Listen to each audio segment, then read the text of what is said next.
Bismillahirrahmanirrahim. Alhamdulillahi rabbil alamin. Alhamdulillahilladzi asra bi'abdihi laylan minal masjidil haram ilal masjidil aqsa alladzi barakna hawlahu linuriyahu min ayatina.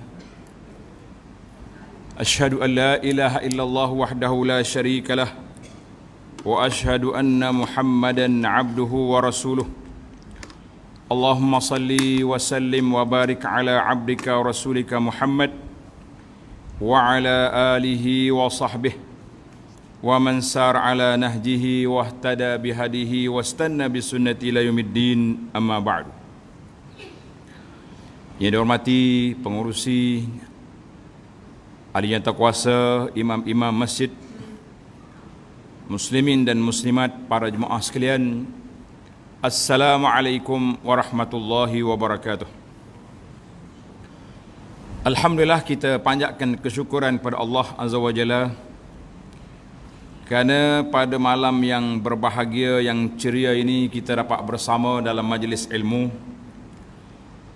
yang kita akan ulang kaji salah satu daripada peristiwa besar yang berlaku kepada Nabi sallallahu alaihi wasallam yang disebut dengan nama Isra dan Mi'raj, melangkaui segala jenis teknologi, segala jenis ilmu yang ada pada manusia, khususnya di zaman Nabi sallallahu alaihi wasallam, dan berterusanlah ilmu ini sehinggalah kepada hari kiamat insya-Allah. Muslimin dan muslimat, para jemaah sekalian, Allah Subhanahu wa taala Dia beri kepada setiap nabi ada mukjizat. Dalam bahasa kita, mukjizat ni makna benda pelik, perkara ajaib di luar daripada kotak pemikiran manusia. Maka manusia ada yang menerima dan ada yang menolak. Dia rasa pelik. Tuan-tuan dan puan-puan, bayangkan Allah Subhanahu wa taala bawa Nabi kita sallallahu alaihi wasallam berjalan daripada Mekah ke Baitul Maqdis. Kalau mengikut perjalanan unta, sebulan pergi, sebulan balik. Mengikut pelajar-pelajar kita yang ada di sana, dia kata lebih kurang 30 jam naik bas. 30 jam lagi, 30 jam balik. 60 jam. 60 jam ni berapa hari? 48, dekat 2 hari dah. Tiba-tiba Nabi SAW pergi malam ni, balik malam ni. Kita rasalah, kita orang beriman, kita percaya semua yang berlaku dengan izin Allah Azza wa Jalla. Tapi bagaimana penerimaan masyarakat zaman tu, yang orang kena unta, kena himar, dongki, naik kuda, berjalan kaki. Tentulah perkara itu di luar kemampuan pemikiran manusia. Maka Allah Subhanahu wa taala beri kepada kita ayat yang pertama dalam surah Isra. Nama dia surah Al-Isra, ataupun dikenali dengan nama surah Bani Israel. Surah Isra ni terkenal dengan nama surah Bani Israel sebab dalam surah ini ada banyak riwayat, banyak cerita tentang Bani Israel. Sebab apa? Sebab Bani Israel ini dia duduk di sebelah Palestin. Isra daripada Mekah ke Baitul Maqdis di Palestin. Maknanya macam kita kata, surah ini menceritakan orang-orang di perkampungan itu. Perkampungan mana? Di perkampungan Baitul Maqdis ataupun di Syam, di Palestin, yang banyak, ramai di kalangan para anbiya alaihimussalatu wassalam berkampung di kawasan itu. Maka dalam ayat yang selalu kita dengar, Allah Subhanahu wa taala beri kepada kita ayat ini, Bismillahirrahmanirrahim, Subhanalladzi asra. Maha suci Allah yang memperjalankan hamba dia. Bila kita Allah Ta'ala mula dengan kalimah subhana, para jemaah kita kena ingat, bila kata subhana, maha suci Allah, kata di para ulama tadabbur Quran, ini menunjukkan bahawa Allah nak sebut suatu perkara besar yang akan diceritakan dalam ayat ini. Sebab bila kita kata maha suci Allah, daripada apa? Daripada sebarang kelemahan, daripada sebarang kekurangan, daripada sebarang kedaifan. Allah yang maha berkuasa, dia boleh ciptakan alam ini, dia boleh ciptakan jarak masa, dia boleh cipta apa pelik bagi Allah nak bawa Nabi sallallahu alaihi wasallam berjalan satu malam, pergi satu tempat yang jauh, naik ke langit, balik semula. Maka kita orang beriman, itu kepercayaan kita. Tetapi bagaimana kita nak beri kepercayaan ini kepada orang yang bukan Islam, orang yang tidak beriman? Tentulah mereka akan panik, akan rasa pelik. Apa pula Muhammad ni bawa cerita? Maka dalam surah yang sama, dalam surah Al-Isra ini, Allah sebut dalam ni, dia kata apa? Apa yang kami perlihatkan kepada Nabi Muhammad sallallahu alaihi wasallam fitnatan linnas, adalah merupakan ujian kepada manusia. Fitnatan linnas, yakni ujian kepada manusia. Apa yang tak uji? Sebab ada orang yang Allah kata fitnatan, wa ma ja'alna ru'ya allati arainaka illa fitnatan linnas. Tidak kami jadikan apa yang kamu tengok itu, wahai Muhammad sallallahu alaihi wasallam, kecuali menjadi ujian kepada manusia. Ada orang boleh terima, ada orang tak boleh terima. Baiklah para jemaah sekalian, kerana itu kita mengatakan peristiwa ini adalah merupakan satu tanda-tanda kekuasaan Allah Azza wa Jalla. Tujuan Allah Ta'ala bawa Nabi kita berjalan, dalam ayat ini Tuhan kata linuriyahu min ayatina, kami nak tunjuk kepada dia, kepada Nabi Muhammad sallallahu alaihi wasallam itu, daripada tanda-tanda kekuasaan Allah Azza wa Jalla. Baiklah para jemaah sekalian, pada kali ini insya-Allah kita cuba, saya tak nak ceritalah daripada awal lagi sebab panjang. Orang berjalan ke Baitul Maqdis sebulan, balik sebulan. Jadi kalau kita nak cerita juga, baiklah kita ambil dalam masa yang singkat ini, insya-Allah kita cuba ambil beberapa peristiwa dan beberapa pengajaran untuk kita realisasikan di dalam kehidupan kita, kaitan yang besar, objektif yang besar. Allah Subhanahu wa taala bawa Nabi kita sallallahu alaihi wasallam ke Baitul Maqdis, bawa ke Sidratul Muntaha untuk menerima fardu yang kedua selepas daripada dua kalimah syahadah, iaitu fardu salat.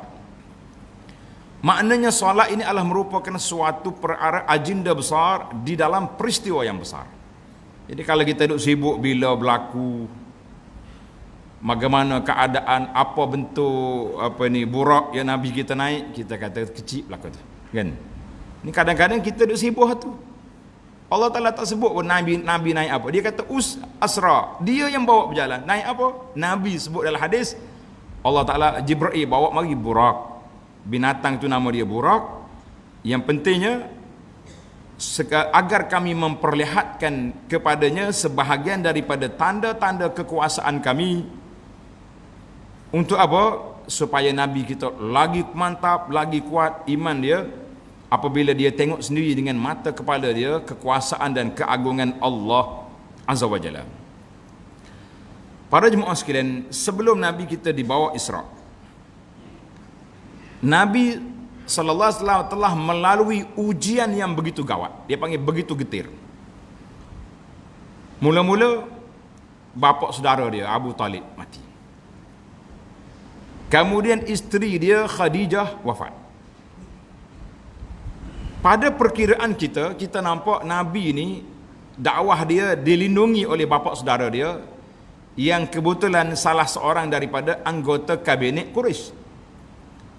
Walaupun penentangan tu kuat, tapi Abu Talib ni ada suara dalam kerajaan Quraisy. Maknanya kalau orang nak hentam kuat-kuat, malu juga. Pak saudara ada sini ni. Kemudian orang duk sangka Nabi kita sallallahu alaihi wasallam kuat sebab ada penyokong setia dalam rumah dia, iaitulah Sayyidah Khadijah, seorang bangsawan Quraisy yang dikenali di Mekah. Maka Allah Subhanahu wa taala wafatkan Sayyidah Khadijah. Hari ini kita nak kata apa? Nabi bergantung Abu Talib? Sudah tidak ada. Mana dari sudut kuasa politiknya sudah tidak ada.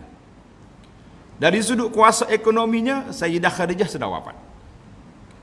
Maka kita pergi kepada fokus utama dakwah Nabi sallallahu alaihi wasallam. Apa dia fokus dia? Iaitulah dakwah dia bergantung dengan Allah Azza wa Jalla. Dia ditekan, dikhianat, sehingga Nabi sallallahu alaihi wasallam solat dekat Kaabah, orang mari letak campak salah jazur, orang panggil uri, unta atas kepala.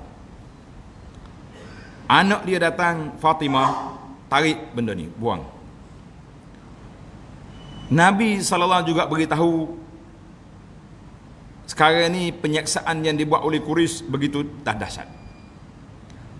Maka di tengah-tengah tekanan ini, kata di para ulama sirah, kita ni apabila ditekan kuat, bermakna kemenangan itu sudah hampir.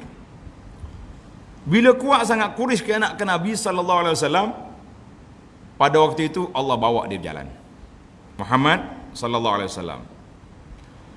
Kamu baca dalam Quran Nabi Nuh, Adam, Nuh, Musa, nama-nama nabi yang kita selalu hafal. Ingat lagi kan?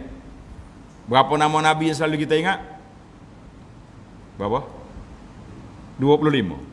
25 tu hak anak-anak kita, cucu kita duk nasyid kan. Duk ngaji pasti dia ingatlah Adam, Idris, Nuh.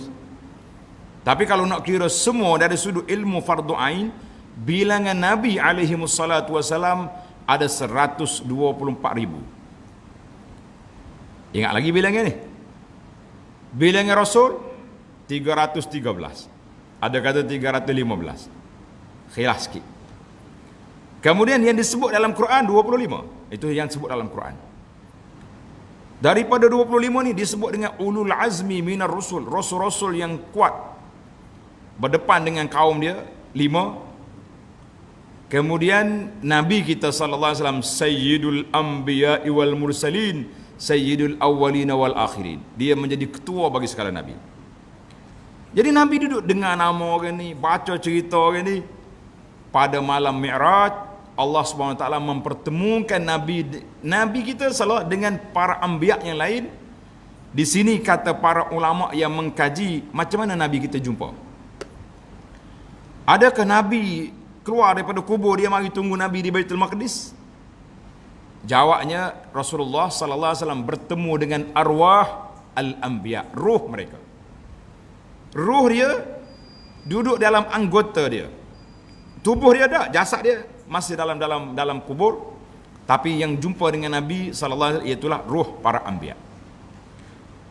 Maka Nabi kita naik ke langit.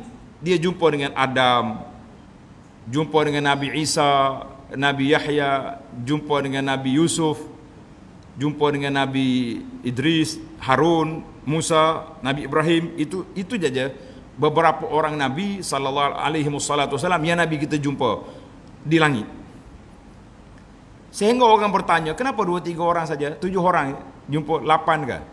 Kenapa ramai? Yang lain-lain dia jumpa, tapi dalam waktu Nabi kita solat beramai-ramai, itu pertemuan Rasulullah sallallahu alaihi wasallam dengan para anbiya.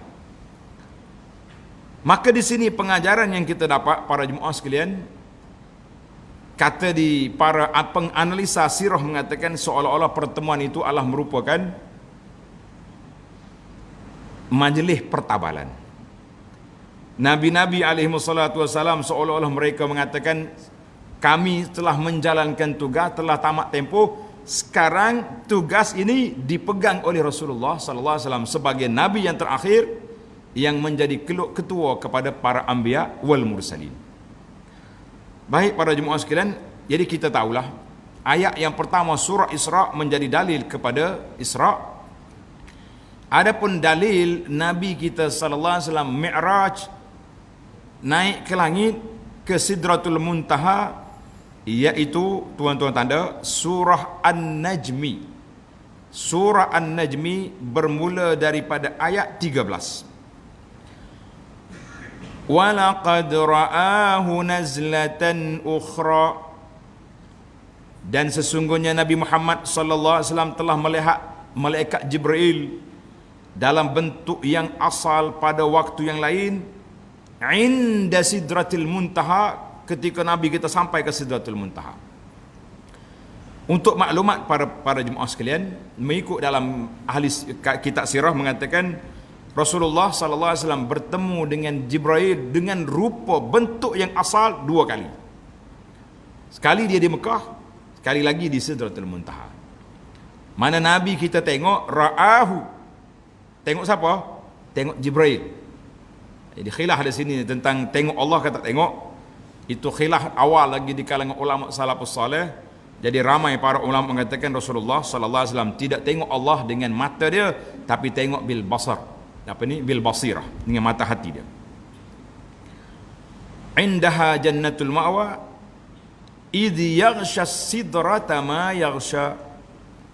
Ketika sidrah itu telah diliputi dengan sesuatu yang meliputi yang cukup cantik, ma zaghal basaru wa ma tagha, penglihatan Nabi sallallahu alaihi wasallam tidak berpaling dari yang dilihatnya dan tidak pula melampaui. Nabi duk tengok benda yang pelik.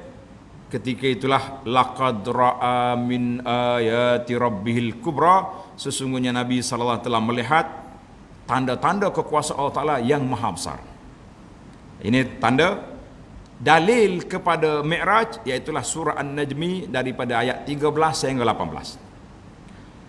Baiklah para jemaah sekalian, maka para ulama Ahlus Sunnah wal Jamaah telah mengatakan bahawa Nabi sallallahu alaihi wasallam Isra dan Mi'raj dengan ruh dan dengan jasad. Kalau Nabi pergi dengan ruh saja, mimpi, tak ada pula panik puak Quraisy tu. Apa Quraisy? Pelik ni. Pelik apa kalau orang mimpi? Kalau orang mimpi kata dia jadi Perdana Menteri agak-agaknya. Pelik ke tak pelik? Tak pelik dah. Kita jumpa dia duduk kat kedai kopi pagi, sengih suka. Apa ni? Oh, semalam saya bermimpi PM pergi Mekah, saya jadi ganti Harana ke. Habis tinggi kita tanya dia, minum air ke tak lagi kita? Minum ke pagi ni tu? Dia tak lagi, mari saya belanja lah. Nampak pelik kan? Maknanya kalaulah Nabi SAW pergi dengan apa ni? Dengan roh, orang tak akan pelik. Maka di situlah diisbatkan bahawa Rasulullah SAW pergi dengan roh dan jasadnya sekali. Baik, untuk fakta maklumat, tuan-tuan kena ingat, para ulama mengatakan Nabi kita jumpa pada malam Mi'raj itu arwahul anbiya, kecuali Nabi Isa alaihissalam. Nabi Isa, Rasulullah sallallahu jumpa dia dengan ruh dan jasad. Sebab apa Nabi Isa dengan ruh dan jasad? Boleh awak? Silakan. Siapa nak jawab? Pasal apa Nabi lain jumpa dengan ruh kecuali Nabi Isa? Nabi kita Isa ruh dengan jasad. Kenapa? Tak ada ramai-ramai payah nak bagi markah kan? Sila. Ya. Bunyi tapi tak dengar. Sebab Nabi Isa belum mati. Waktu puak-puak Yahudi nak bunuh dia, Allah Ta'ala angkat dia ke mana? Ke langit. Maka Nabi kita sallallahu naik ke langit yang kedua kan. Dia jumpa dengan Nabi Isa alaihissalam. Nabi Isa jumpa yaqazatan, secara jaga, secara fizikalnya, ruh dengan jasad. Bila Nabi Isa akan turun, insya-Allah salah satu daripada tanda kiamat yang besar, 10 perkara, di antaranya turunnya Nabi Isa alaihissalam di akhir zaman. Bila? Allah Ta'ala alam. Mula-mula dia panggil pemisah di antara tanda kiamat kecil dengan besar, munculnya Imam Mahdi. Keluar Imam Mahdi. Imam Mahdi keluar di mana? Di Syam, di Manaratul Bayda, di bumi Syam keluar Imam Mahdi. Ketika itu keluarnya Dajjal. Bila mari Dajjal, turunnya Nabi Isa. Dajjal bila tengok Nabi Isa, dia tak boleh lawan, jadi lembek dia. Selepas Nabi Isa selesai dengan Dajjal, keluar pula Ya'juj wa Ma'juj. Dia kata di para ulama, Tanda kiamat 10 ni macam biji tasbih. Keluar satu, dia akan mari. 1, 2, 3, 4, 10. Tiuplah Israfil meniupkan sunai sangkakala, ketika itu berlakunya kiamat. Cuma kita kena ingatlah, sekarang ni ada sebahagian orang berani-berani membuat andaian dan ramalan. Dajjal akan muncul pada tahun sekian-sekian. Ada yang bersumpah-sumpah. Anda duduk perhati tengok, yang bersumpah ni berapa kali sumpah dah. Mula bersumpah tahun 17 tak jadi. Bersumpah tahun 20 tak jadi. Ni bersumpah pula tahun lain pula. Kita kata geng-geng teori konspirasi ni berani menafsirkan hadis-hadis tentang alamat kiamat dengan teori-teori mahzab. Kita kata tak usahlah duduk menyusahkan hadis. Nabi SAW ketika ditanya oleh Jibril, mata sa'ah, bila kiamat? Nabi kata, mal mas'ulu anha bi'a'lama minas sa'il. Orang yang ditanya tak lebih tahu daripada orang bertanya. Jibril kalau mau tak tahu, aku pun tak tahu. Pasal itulah nasihat kita kepada kawan-kawan kita yang duduk main teori-teori ni, kita kata jangan rempuhlah ilmu yang Allah Ta'ala tak buka kepada Nabi, Allah tak buka kepada malaikat, kita pula pandai-pandai. Lah. Sebab bila kata kita boleh ramal Dajjal mari, bermakna kita tahu nak kiamat dah. Sebab itu dia panggil 10 tanda besar kiamat yang disebut oleh Nabi SAW ketika sahabat-sahabat bincang tentang kiamat. Nabi kata lan taqumas sa'ah, tidak akan berlaku kiamat sehingga mu tengok 10 perkara ini terjadi. Baiklah para jemaah sekalian, yang penting Nabi Isa AS, Rasulullah SAW bertemu dengan dia di langit dalam keadaan dia masih lagi hidup, belum mati. Bila dia turun, hapuskan Dajjal, kemudian dia dikepung oleh Ya'juj dan Ma'juj. Selepas daripada itu barulah Nabi Isa wafat. Di mana dia wafat? Wallahu alam. Ada sebagai ulama, ada setengah riwayat kata Nabi Isa ni wafatnya di Madinah. Kita kata wallahu alam. Itu jawapan yang paling tenang. Baiklah para jemaah sekalian, beberapa kalau kita nak ambil cerita Mi'raj tu panjang. Yang penting beberapa pengajaran yang kita nak ambil di sini para jemaah sekalian. Sebelum Rasulullah SAW dibawa berjalan, ini kita nak kait dengan ibadat kita hari ini, Isra' Mi'raj, dengan perjalanan hidup kita berjalan menuju Allah Azza wa Jalla besar. Kalau setakat kita dengar naik turun jumpa benda pelik, hati-hati tuan-tuan. Banyak dalam buku-buku yang ditulis tentang Isra' Mi'raj bercampur cerita yang sahih, cerita yang batil, ataupun cerita yang tidak sahih.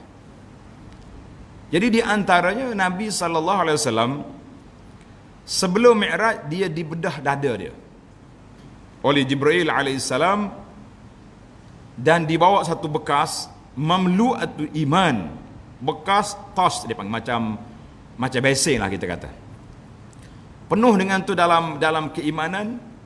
Dibelahnya dada Nabi, kemudian dibersihkan hati dia, kemudian dicurahkan keimanan dan ditutup balik. Maka di sini para jemaah sekalian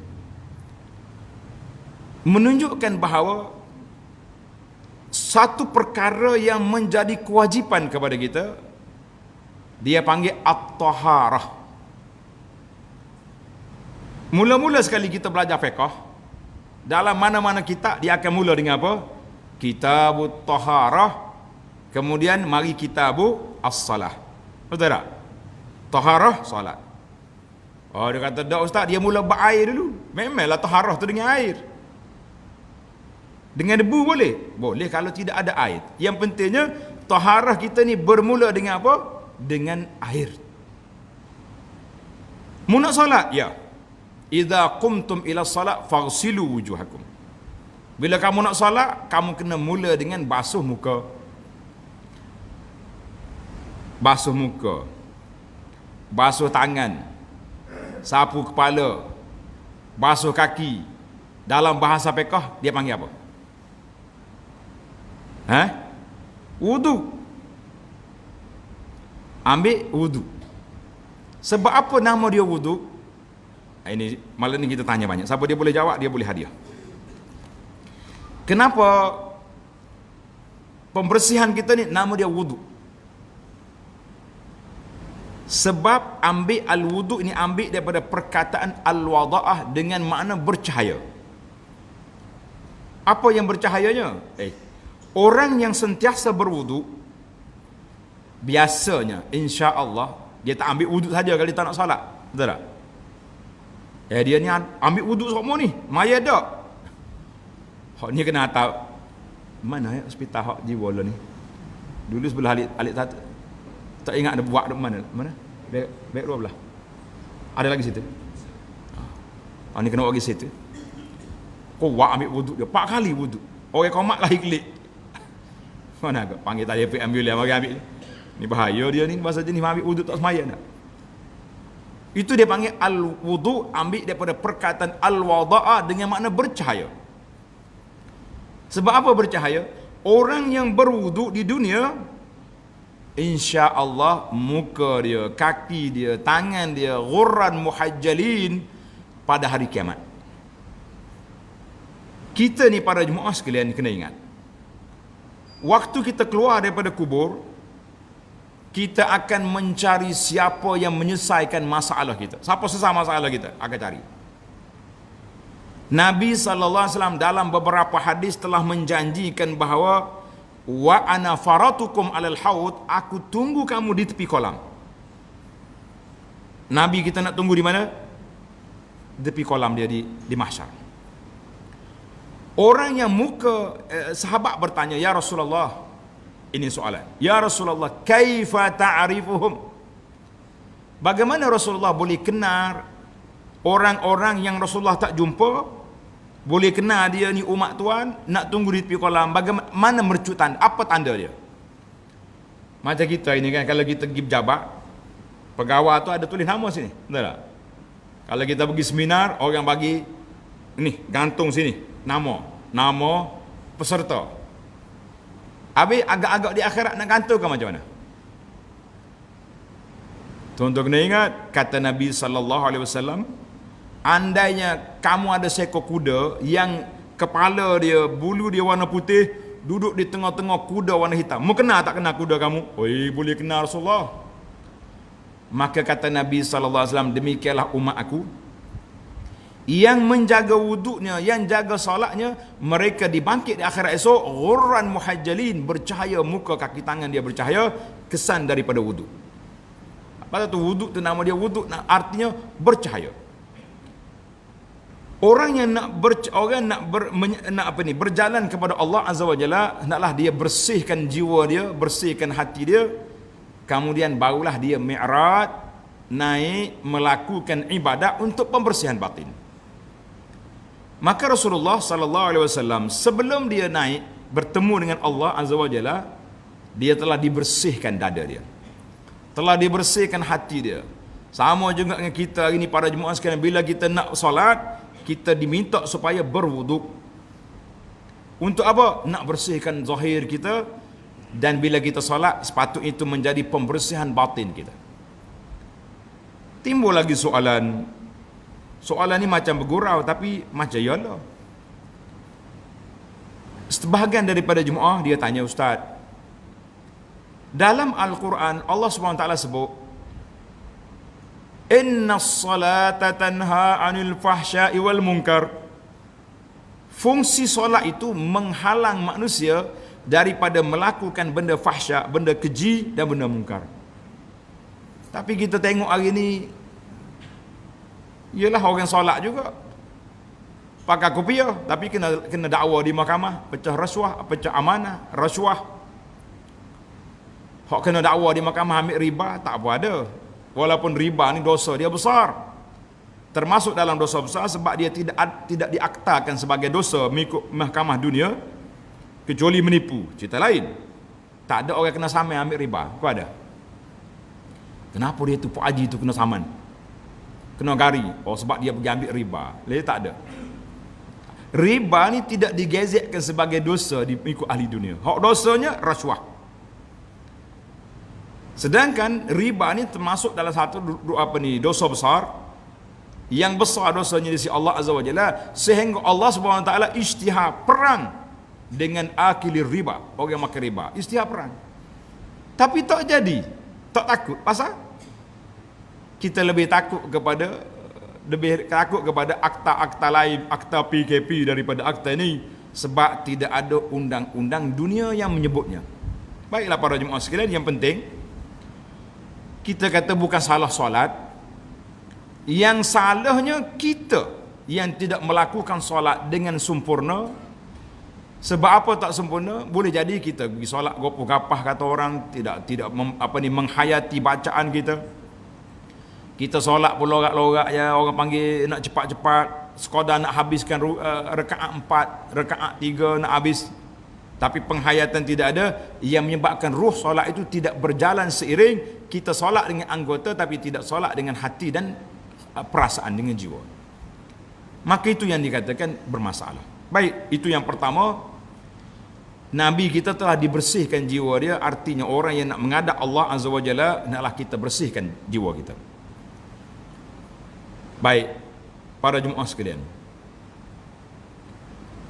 Rasulullah sallallahu alaihi wasallam, saya kat cerita ni, bila sampai di Sidratul Muntaha, dibawa menghadap Allah Azza wa Jalla, Allah Subhanahu wa taala anugerahkan kepada kita 50 salat. Tuan-tuan dan puan-puan, cuba kali. Ni ramai ahli matematik sini ni. Cuba kali satu hari 24 jam. Betul? Sehari 24 jam. 24 jam, seminit berapa? 60. 60 minit kali 24, berapa minit? Kira lah nak dengar. Berapa minit? Alat ngira ada berlaku dalam poket tu. No. Dia kata dia malu nak terbit ustaz dia kata.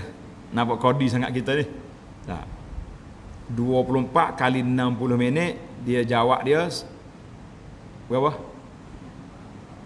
1440, cuba bagi dengan 50 kali solat. Berapa minit? Kira tengok. Kita nak tengok. Baik. 28 minit sekali solat. Tak tangan atas dahi ke tak tangan atas dada, nak solat lagu mana? 28 minit ada solat. Bila nak makan, bila nak kerja, bila nak, takdir Allah Azza wa Jalla, Nabi turun daripada Sidratul Muntaha, jumpa dengan Nabi Musa. Musa tanya, "Mau dapat apa ya Muhammad sallallahu alaihi wasallam?"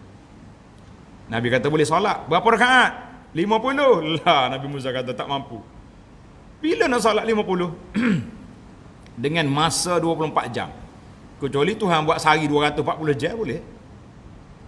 Tak akan berubah dah ada jam ni. 24 jam daripada dulu lagi. Maka diminta kurang, sehinggalah tinggal 5. Allah SWT bersabda, berfirman, "Amdaitu faridati." Tak boleh tukar lagi Muhammad. 5 diganda dengan 10, bermakna 5 kali solat sama dengan 50. Tetapi ruh 50 mesti melekat dalam jiwa. Maknanya setiap 28 minit kita solat. Tuan-tuan dan puan-puan, saya yakin dan percaya, orang solat dia kena nak korang ke tak? Allahu Akbar, siku putih ada. Tengah-tengah duduk sujud, perau sepak saya belah. Ada ke tak ada? Ada. Hak alik belakang tu. Solat budak-budak. Tidak, kita ni anak-anak kita tak soh belakang, soh kanak-kanak. Situ mazhab dia ada hak sepak orang lah. Ada hak tolak kawan. Maknanya orang duk main dalam solat ini, standard dia, label budak-budak. Bermakna solat kita kalau tidak menahan kita daripada mungkar dan benda keji, bermakna kita belum lagi meningkat naik solat kita kepada tahap dewasa yang boleh mengawal diri kita daripada mungkar dan maksiat. Baik para jemaah sekalian, itu dia panggil kepahaman kita tentang apa? Tentang syiar salat. Barulah kita terasa, rupa-rupanya Allah SWT anugerahkan kepada Nabi sallallahu alaihi wasallam solat 50 waktu bukan saja-saja suka-suka. Kata di para ulama usul, tidak ada perkara yang Allah Ta'ala ciptakan, Allah Ta'ala beri kepada kita ni abasa. Apa hasibtum annama khalaqnakum abasa? Adakah kamu sangka kami buat kamu ni abas, sia-sia begitulah? Dia mesti mengandungi hikmah, dia mesti mengandungi rahsia. Sama ada kita boleh bongkar rahsia atau tak boleh. Tapi dalam bab solat kita boleh bongkar. Banyak sekali rahsia-rahsia. Di antara rahsia yang kita bongkar, iaitulah bagaimana solat Allah SWT anugerahkan kepada kita sebanyak mana? Banyak mana? 50 solat kan? 50 solat. 50 solat tapi pahala dia berapa? Pahala dia sama dengan setelah dikurang-kurangkan, pahala dia jadi 50 walaupun kita buat 5. Kita kata alhamdulillah. Tuan-tuan kata alhamdulillah. Kalau tidak, duduk situlah kita ni. Baik. Dalam khutbah minggu ni, ingat tak tajuk apa khutbah hari Jumaat baru ni? Baru ni apa? Kemari baru. Tajuk apa? Apa dia mari Jumaat? Kalau masih PKP tanya, tak. Oh, tanya tak pergi tak. Tapi hak ni tak ada PKP dah ni. Tajuk apa kita khutbah mari? Mana pakat tengok rumah aku ni? Kau kosong lah kau masa tu. Tajuk dia, perkara soalan pertama ditanya. Betul tak? Baru ingat balik dah. Soalan pertama ditanya di akhirat esok atau di alam kubur, salah. Inna awwala ma yuhasabu bihil abdu yaumal qiyamati as-salah. Kata Nabi SAW, yang pertama sekali akan ditanya pada hari kiamat esok, salat. Kalau solat kita baik, insya-Allah yang lain-lain itu boleh ikut sekali. Tapi kalau solat gagal di awal lagi, kena pukul di sini, maka harapan yang kedua, yang ketiga lagi berat. Sebab itulah para jemaah sekalian, saya nak kempen kita malam ni, selain daripada kita menjaga solat secara peribadi, kita naklah menjaga solat secara berjamaah. Waktu masjid tutup, kita pakat duk bisnes, tak lagi masjid dah. Bila masjid dibuka, tak apa nak pergi juga. Pasal apa? Takut kau Covid. Bahaya pergi ramai-ramai ni. Tak. Macam-macam dia punya cari alasan. Orang tak segi kat lagi itulah dianya. Baiklah para jemaah sekalian, kita solat berjamaah. Satu lagi, solat yang kita kena jaga, iaitulah solat sunat. Solat nawafil kena jaga.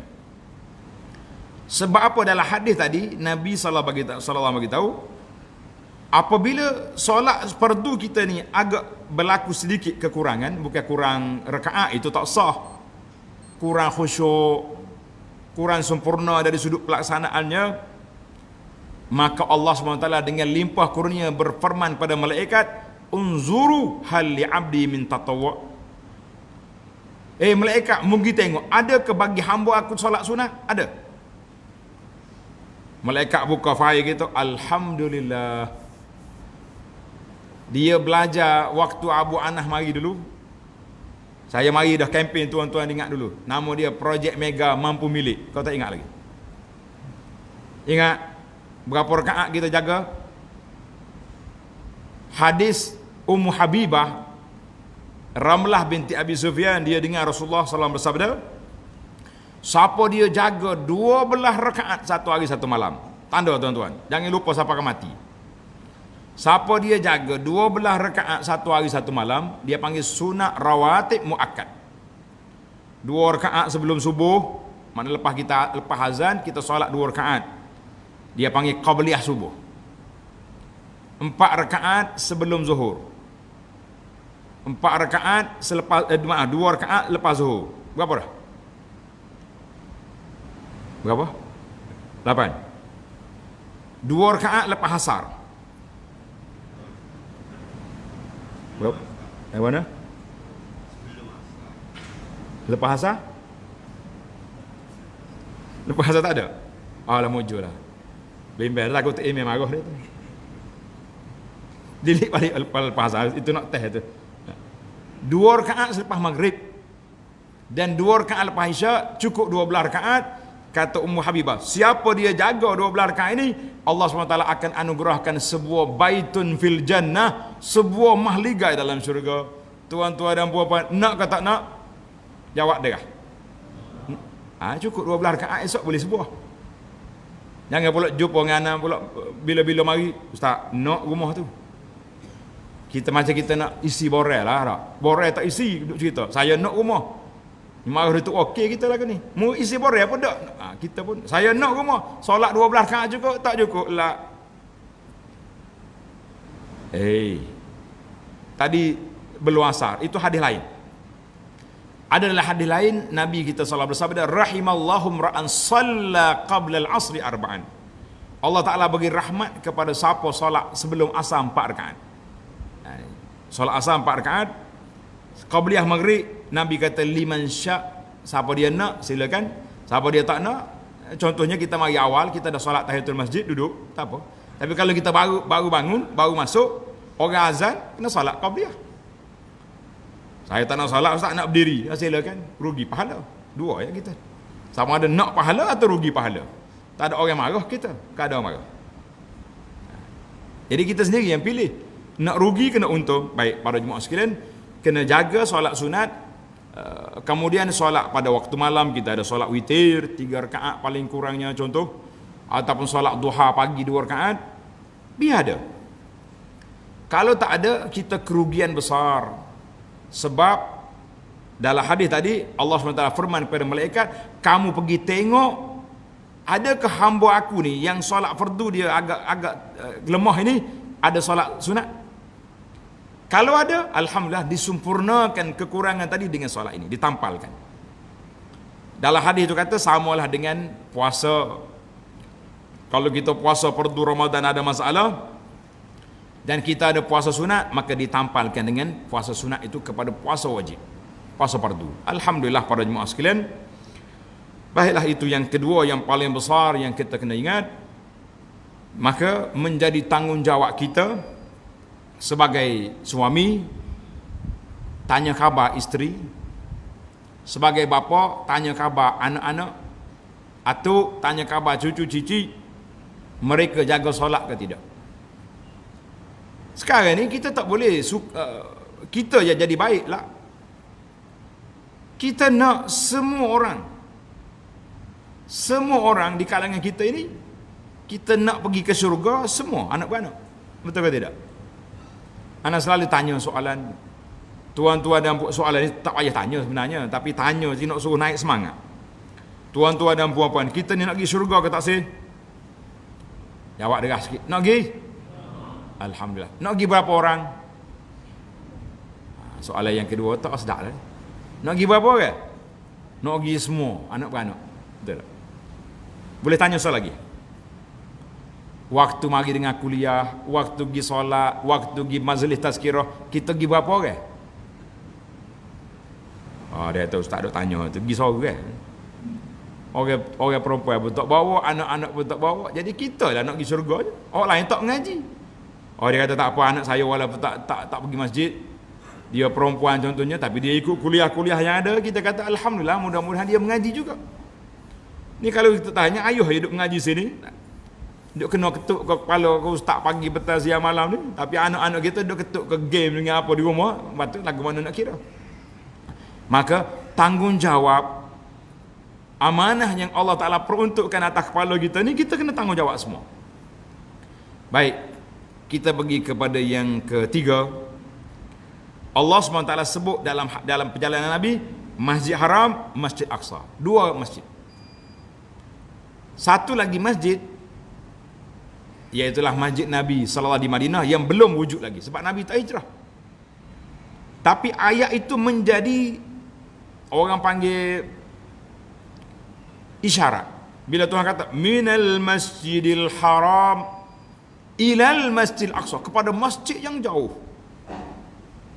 Bila kata hak jauh, bermakna ada hak dekat. Mana hak dekat? Selepas Nabi kita hijrah, mula-mula sampai di Quba, Nabi kita bina Masjid Quba. Dan Nabi SAW letak kelebihan Masjid Quba, siapa dia berwuduk di rumah, kemudian dia pergi ke Quba, solat sunat di sana 2 rakaat, apa saja solat, dia boleh pahala sekali umrah. Masya Allah, tabarakallah. Besar ke tak besar pahala? Rugi tuan-tuan kalau siapa dia pergi ke Madinah. Ni ada setengah orang ni dia bila sampai Madinah kita tanya, tuan-tuan dan puan-puan, besok program kita ziarah Masjid Quba. Ada orang angkat tangan, ustaz, sorry, Kenapa? Saya 10 kali dah mari, tak mau pergi esok. Oh, nak kata sedap ayat dia tu. Nabi duduk di Madinah setiap minggu pergi Quba. Awak baru 10 kali mari Madinah tak segi Quba dah. Oi. Ajaib. Sebab mungkin dia tidak menghayati bagaimana kelebihan yang Rasulullah SAW nyatakan kepada Masjid Quba. Artinya di sini kata di para ulama, permasalahan kita ini kita mesti jaga masjid sebagai syiar Islam. Maknanya imaratul masjid dengan apa? Kita kalau kata mengimarah masjid, kita nampak besar bangunan. Itu bangunan masjid. Tapi imarah memakmurkan masjid ini iaitulah dengan melakukan solat terjamaah. Lagi ramai solat jamaah, lagi tinggi kita punya darjat ahli qaryah kita. Kita kempen lah supaya masjid kita ni termasuk dalam masjid yang makmur apabila ramai orang solat di sini. Bila ada satu masjid yang solat subuhnya penuh, habis kau duk share video. Oh, hebat masjid, hebat. Kenapa kita tak hebatkan masjid kita? Kita memang nak hebat ustaz, tapi orang tak mari, nak macam mana? Ana duk rasa kita hok selalu datang ni. Di rumah kita ada berapa orang? Berapa orang ada rumah? 5. Ha ni? 4. Ada hok 10. Berapa? Maknanya kalau seorang boleh 4 orang bawa, ada yang 10 orang bawa, penuh dah kita ni. Tak ada orang lain, dia ke puak kita ya. Tapi pasal kita duk cerita je masjid tu ramai, yang menyebabkan masjid kita tak jadi ramai. Oh, dia kata ustaz, dia ramai sangat lah lepas solat subuh bagi duit. Ada juga setengah masjid dia bagi duit kan. Budak nak pergi sekolah, tunggu, ambil RM1, RM2 bagi. Kita kata tak apalah sebagai umpan di peringkat awal. Tapi jangan jadi orang solat kerana pitih lah. Jangan, budaya tu untuk orang panggil seketika. Buat seketika bolehlah, peringkat awal. Ada setengah masjid dia buat hadiah, siapa dia mari tanda. Cukup 40 hari boleh basikal sebuah contohnya. Kita kata buatlah apa-apa saja pun, tapi jangan sampai budak-budak ni membesar dalam keadaan pergi masjid kerana duit. Pasal itulah ada sahabat-sahabat kita ni yang duduk di pendalaman, tempat-tempat orang-orang pendalaman ni, orang asli ke apa. Dia kata kita kalau nak panggil dia mari masjid kena bagi duit, kalau kita nak suruh mari mengaji. Jadi jangan kita jadikan duit itu sebagai asas kepada mereka datang, tapi itu sebagai umpan permulaan. Kita kata bolehlah, insya-Allah. Tapi bahaya jugalah kan. Baiklah para jemaah sekalian, imarah masjid satu perkara. Timbul pula isu sehari dua ni, kami tak nak pergi masjid ustaz sebab jarak dia jauh. Kita kata kalau kerana penjarakan kita kata tak selesa pergi masjid, habis kita solat di rumah tak ada jarak langsung, nak ada jarak mana kita semaya sore. Tak berjarak lah semaya sore. Molek tu. Siapa ada setengah orang ni melaung-laungkan, kalau tak boleh rapat saf, tutup masjid. Kita kata lagi dahsyat. Lagi dahsyat tutup masjid. Masjid buka. Cuma dengan ada sedikit SOP ni, kita berdoa kepada Allah SWT. Allah Ta'ala nak uji kita. Berapa kali kita angkat tangan, Ya Rabbi, Ya Karim. Kita bertawassul dengan amal soleh kita. Ya Allah, kami semua ni cinta kepada solat berjamaah. Kami cinta untuk rapatkan saf. Kami cinta untuk samakan saf. Kami cinta untuk penuhkan masjid. Ya Allah, angkatkan COVID ni dengan cepat. Tak minta-minta kau duk mengomel di luar. Kalau semua yang cinta masjid ni angkat tangan macam ni, dalam keadaan kita merintih, merayu kepada Allah Azza wa Jalla, saya rasa insya-Allah COVID ini akan hilang dengan doa-doa daripada ahli-ahli masjid yang mencintai untuk penuhkan saf. Tapi apa boleh buat, kita duduk buat kedai kopi, duduk kutuk SOP, duduk kutuk pihak majlis agama, duduk kutuk itu ni, kita tidak mengadu kepada Allah Azza wa Jalla, maka tempohnya mungkin lama. Kita baru setahun COVID mari. Bulan 3 tahun lepas, bulan 3 tahun ni. Dalam khutbah yang beberapa seri lalu, kita mengatakan ujian Allah SWT ada kala cepat, ada kala lambat. Dikisahkan Nabi Ayub alaihissalam ketika dia ditimpa penyakit, Ayub berdoa, Anni massaniyad-dur, ya Allah aku ditimpa penyakit. Katanya daripada doa Nabi Ayub sampai Allah Ta'ala terima belas tahun baru diterima. Nabi Yaqub alaihissalam sedih dengan kehilangan Nabi Yusuf. Ibyadat aina, putih selaput mata, tak nampak dah mata. Ulama tafsir kata paling minima tempoh berpisah dua beranak ni 40 tahun. Itu Nabi. Kak kala kita tak berdoa langsung, masjid pula kita suruh tutup, bagaimana keadaan kita bila Allah nak angkat penyakit ni? Allah Ta'ala lah yang maha mengetahui. Tetapi lidah kita biar basah dengan bermunajat kepada Allah.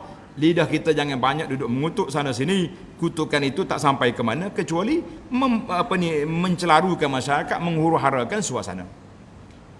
Sebab itulah saya secara peribadilah berharap sangat kepada sahabat-sahabat kita para pendakwah, damaikan masyarakat, galakkan masyarakat pergi masjid. Kalau kita sendiri rasa tak selesa dengan keadaan ini, kita solat ramai-ramai, lepas tu kita balik rumah maya sore pula.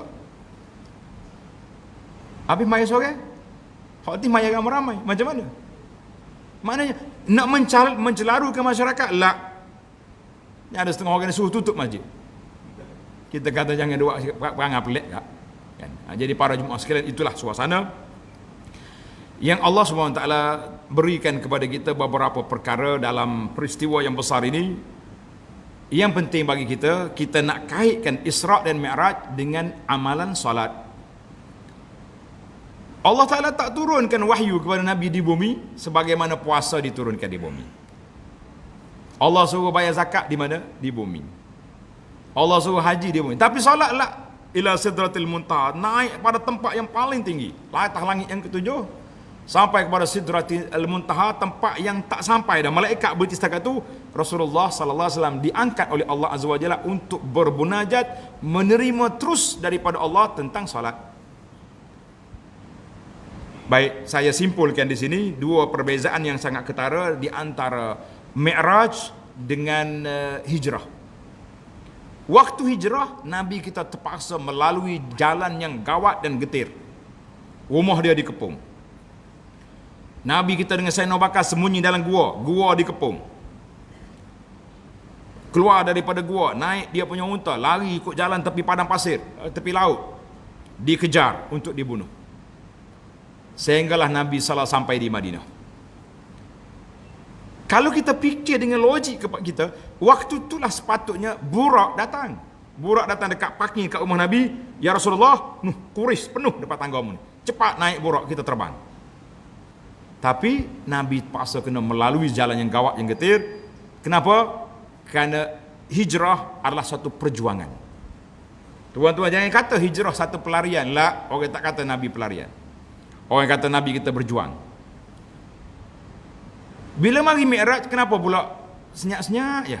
Burak mari parking depan tangga, Nabi kita naik, sekali dia berjalan, orang Kelantan kata sekali dia tunjuk, sayup mata memandang. Sebab Mi'rajul Mu'min, kita ni sentiasa Mi'raj, menghadap Allah Azza wa Jalla dalam solat kita. Yang wajib 5 kali sehari, yang sunat atas kita lah. Nak banyakkan solat sunat. Maknanya para ulama mengatakan bila kita solat seolah kita sudah Mi'raj. Jadi Mi'raj ini sebenarnya Nabi kita naik dibawa oleh Jibril alaihissalam. Dia tak naik dengan Burak. Burak pergi ke Baitul Maqdis, ditambak di parking sana. Nabi kita naik, dipegang oleh Jibril naik.